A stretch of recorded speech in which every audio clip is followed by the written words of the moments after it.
مزمور 40. تو می یاوری و مرا نجات دهی، پیل رهبر وسیع که سرودخوانان هدایت کنی. داوود مزمور. خداوند را خیلی انتظار بکشم، و از این خروی می طرف و گردنه و می ایشگر زینه بیشته وسته. اون مرا چاه هلاکت جب بیرون بورده و چل گیل جب بیرون فکشه. می پای بنا صخره سر و می قدمان محکم کده.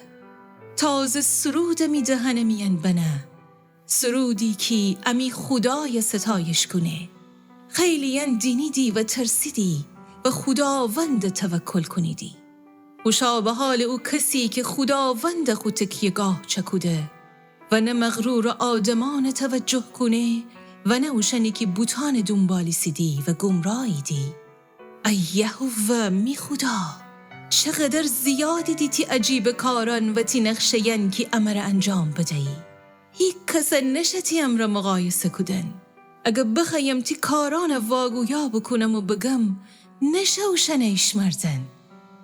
قربانی و پیشکشی تی دل نخستی، ولی می گوشن واز کدی تا که تیجا اطاعت بکنم. و قربانی یکی سوجنیدی و قربانی یکی گناه شینه می جا نخستی. بز این بگفتم حسد بمام کتاب تومار درون می جا بینویشته ببسته. ای می خدا، می ناجه انکی تی اراده به جا بورم، تی شریعت می دل درون نه. پیل جماعت درون تی ادالت خورم خبران بگفتم. من هی وقت می دهن دم وستم و تو که خودت دنی ای خداوند.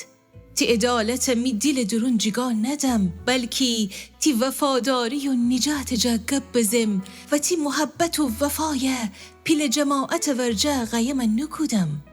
ای خداوند، تی رحمت می جا دریغ نکن، تی محبت و وفا همیشه مرا محافظت کنه. چونکی ایتا عالم بلا می دور ور بگفته داره. می گناین انقدر سنگین و زیاده بستید که دی نتنم بیدینم. جمی سر موین ویشتر بستید و ضعیف و ناامید بستم. ای خداوند، مرا تی لطف امر نجات بدن. خداوند، هر چی زودتر مرا کمک بکن. اوشنی که خیدی مرا بکشید همه تن شرمنده و خجالت زده ببید. اوشنی که آرزو دریدی میرو سیابه به پسه بشید و رسوا ببید. اوشنی که می گرفتاری وسی خنده دشکنیدی شرمندگی وسی حیران بید. ولی اوشنی که تی دنبال گردیدی همه تن تی وجود وسی شادی و ذوق بکنید. و کسانی که تی نجات دوست داریدی همه تا وقت بگید خداوند بزرگه. من ستم بکش آدم و فقیرم، ولی خداوند می وسی فکر کنه. تو می یاوری و مرا نجات دهی. ای می خدا، دیره نوکودن.